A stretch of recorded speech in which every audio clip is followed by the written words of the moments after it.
Assalamualaikum warahmatullahi wabarakatuh. Alhamdulillah alladzi anzala al-Qur'an hudan lin-nasi wa bayyinatin minal huda wal furqan. Asyhadu an la ilaha illallah wahdahu la syarikalah wa asyhadu anna Muhammadan abduhu wa rasuluh sallallahu alaihi wasallam la nabiyya ba'dah. Qala Allah ta'ala fil Qur'anil Karim, a'udzu billahi minasy syaithanir rajim. Bismillahirrahmanirrahim. Ahasiban nas ayyusraku ayyaqulu amanna wa hum la yuftanun. Walaqad fatanna alladhina min qablihim falaya'lamannallaha alladhina shadaqu wa laya'lamannal kadhibin. Shadaqallahul azim. Apakah manusia itu mengira mereka akan ditinggalkan, dibiarkan saja oleh Allah setelah mereka mengatakan kami adalah orang-orang yang beriman? Padahal Allah belum menguji iman mereka itu. Sesungguhnya Allah telah menguji iman-iman orang sebelum mereka, sehingga ketahuanlah siapa sebenarnya orang-orang yang beriman dan siapa orang-orang yang pembohong atau pendusta. Maha benar Allah dengan segala firman-Nya, Al-Quran surat Al-Ankabut ayat yang kedua dan ketiga. Bapak-bapak, ibu-ibu, jamaah asar Masjid Taqwa rahimakumullah.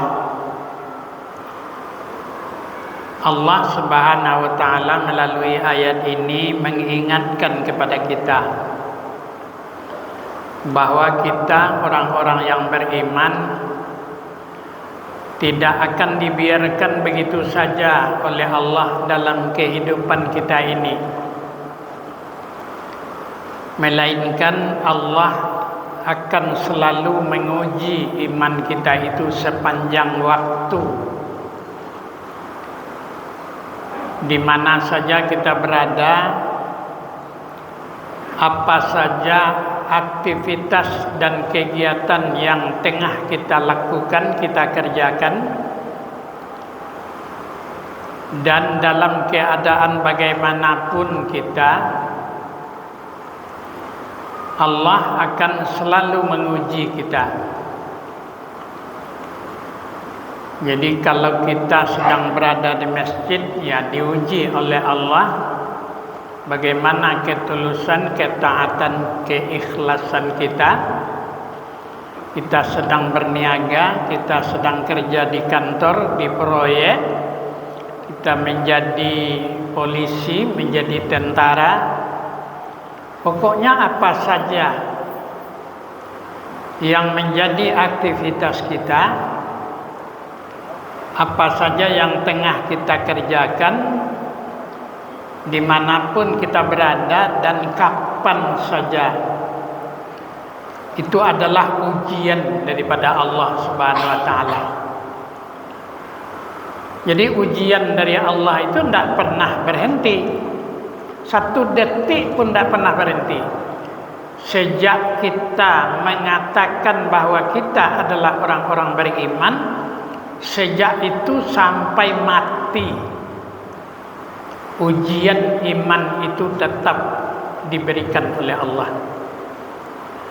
Bahkan seorang yang beriman itu ketika dia sakaratul maut, ketika malaikat maut hampir mencabut nyawanya, itu masih diuji oleh Allah. Artinya setan-setan itu masih diberi kesempatan oleh Allah untuk menjerumuskan, untuk memalingkan kita dari iman kita kepada Allah. Jadi oleh sebab itu, bapak-bapak, ibu-ibu, jamaah yang berbahagia, ayat ini mengingatkan kepada kita agar iman kita itu kita perkuat, kita perteguh, kita perkokoh setiap saat. Jangan sampai kita abaikan. Dalam sebuah hadis Rasulullah sallallahu alaihi wasallam yang diriwayatkan oleh Abu Lais dari Abi Hurairah radhiyallahu anhu, Nabi mengatakan salasun munjiat, ada 3 macam yang membawa keberuntungan, kemenangan bagi manusia, khususnya bagi orang-orang yang beriman. Yang pertama, kata Nabi, khasyatullah. Khasyatullah fis sirri wal alaniyah. Jadi khasyatullah ta'ala fis sirri wal alaniyah. Hendaklah kita merasa takut kepada Allah di waktu sunyi atau di waktu sepi ataupun di kelayak ramai, ketika di hadapan orang. Artinya modal untuk dapatnya kita beruntung sebagai orang-orang mukmin dalam hidup dan kehidupan kita harus tertanam di dalam jiwa, dalam hati kita, rasa takut kita kepada Allah. Rasa takut kita kepada Allah.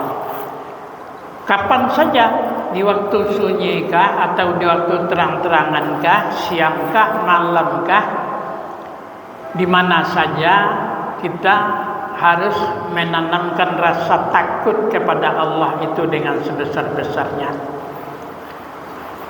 Sebab dalam ayat lain dikatakan oleh Allah, wa amma man khafa maqama rabbih wa nahan nafsa 'anil hawa fa innal jannata hiyal ma'wa. Adapun orang-orang yang betul-betul merasa takut dia akan kebesaran Tuhannya, serta mampu dia mengendalikan kehendak keinginan nafsu.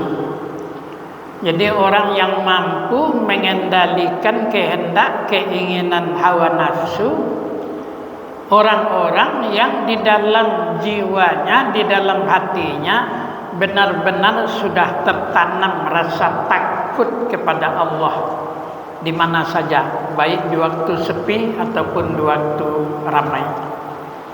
Kalau rasa takutnya kepada Allah itu sudah mendalam, itu sudah merupakan suatu pengawasan, penjaga bagi seluruh anggotanya untuk selalu taat dan patuh kepada Allah. Siapa yang menggerakkan, siapa yang akan menjadikan dia itu taat dan patuh? Ya rasa takut di dalam hatinya itu.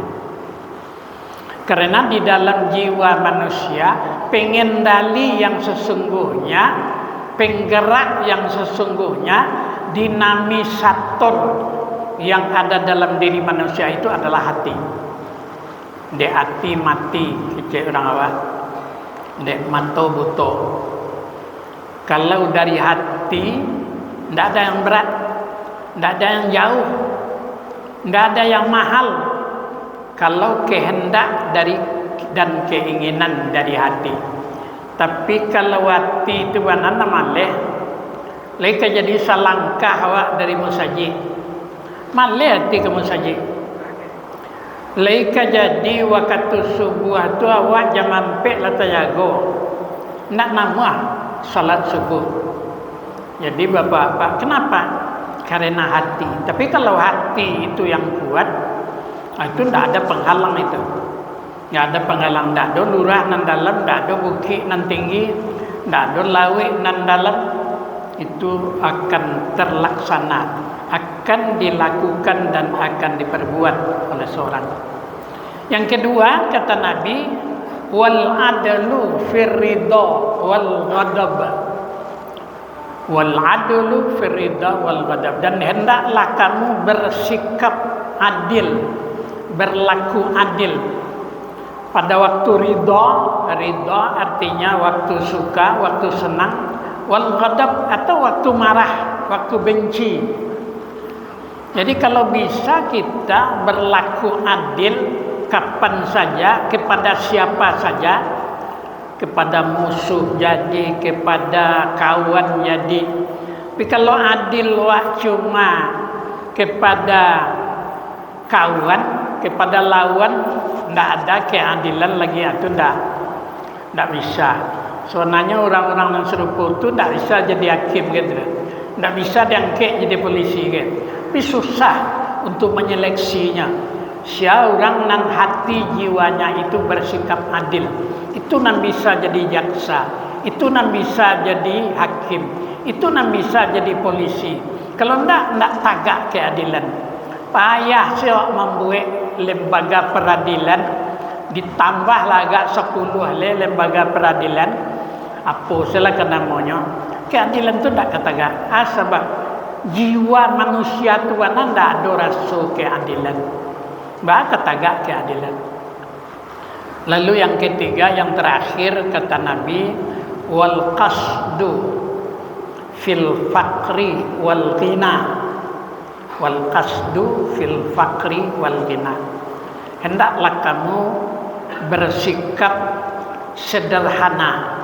Hendaklah kamu bersikap sederhana fil faqri, baik di waktu fakir, wal ghina, baik di waktu kaya.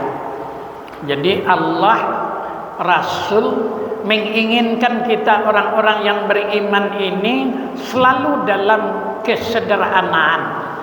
Bagaimanapun keadaan, kita wajib dalam kehidupan kesederhanaan. Tak boleh berlebih-lebihan, tak boleh berfoya-foya, tak boleh bermewah-mewah. Alhaakumut takasur, kata Allah dalam Al-Quran. Celaka orang-orang yang takasur, yang berlebih-lebihan, yang berfoya-foya. Ya, mereka itu akan tersadar nanti hatta zurtumul makabir, setelah mereka itu masuk ke liang kubur. Mudah-mudahan Bapak dan Ibu-ibu, hadis ini dan ayat ini dapat kita ambil sebagai pelajaran untuk kita terapkan dalam kehidupan kita. Terima kasih. Billahi taufiq wal hidayah. Assalamualaikum warahmatullahi wabarakatuh.